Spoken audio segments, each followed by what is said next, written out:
This program is brought to you by realestate.com.au, Australia's #1 address in property. With more properties for sale than anywhere else, we make it easier.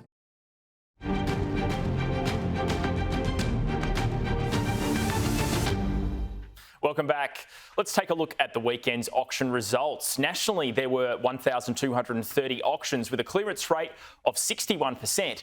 Sydney, there were 510 auctions with a clearance rate of 60.6%. In Melbourne, there were 380 auctions with a clearance rate of 70.8%. Brisbane, there were 72 auctions with a clearance rate of 51.4%. In Adelaide, there were 44 auctions with a clearance rate of 65.9%. In Canberra, there were 46 auctions with a clearance rate of 65.2%. Well, joining me now on set is REA Group Senior Economist Paul Ryan. Paul, thanks for your time. Clearance rates across the country above 60% seems pretty strong for this time of year.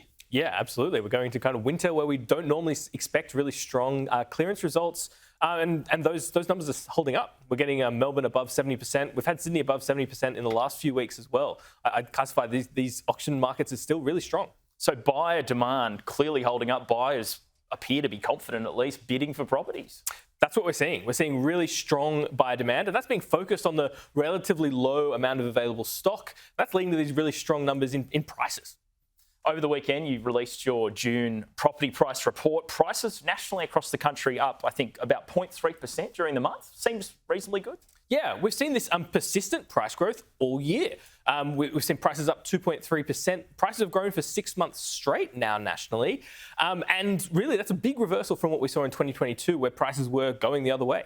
How close are we now with prices getting back to pre-COVID kind of levels?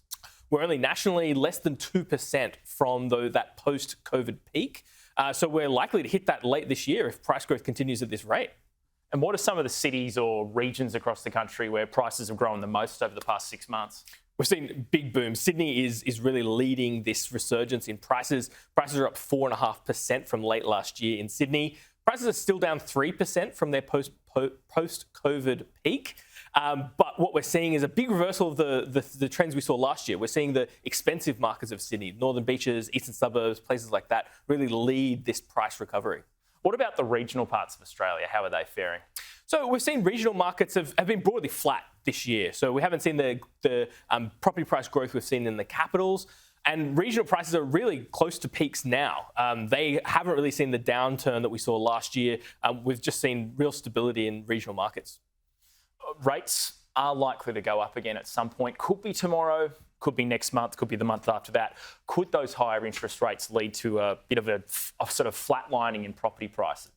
I think that's a risk for the second half of the year. We do expect interest rates to increase further from here, but we're close to the peak in interest rates. And so far, we haven't seen any of that evidence of household stress or forced sales. At some point, though, if interest rates rise high enough, that will put a lot of stress on households. But at the moment, we're still seeing that real weight of buyer demand overwhelm those big decreases in borrowing capacity from higher interest rates. So the data you're seeing at the moment seems to show next few months look pretty strong and pretty good. Yeah, if we look at buyer demand, if we look at auction markets, which tend to lead prices, they're all pointing to continued price growth over the coming months. Next year, though, if rates are still above 4%, what might we potentially see?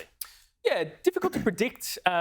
We've seen a big buyer shift towards buyers with really large deposits. So lots of people that have lots of equity from those big property price increases throughout the pandemic.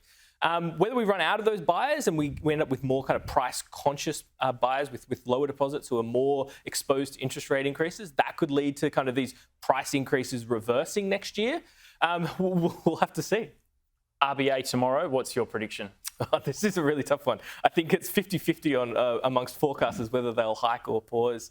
I think they might hike this month. I think the data that came out in the last month indicates that more work needs to be done by the RBA. So we could see the cash rate 4.35% tomorrow afternoon. Yeah, and it could go up in August as well. Paul Ryan, Senior Economist at REA Group. Thanks for your time today. Thank you very much.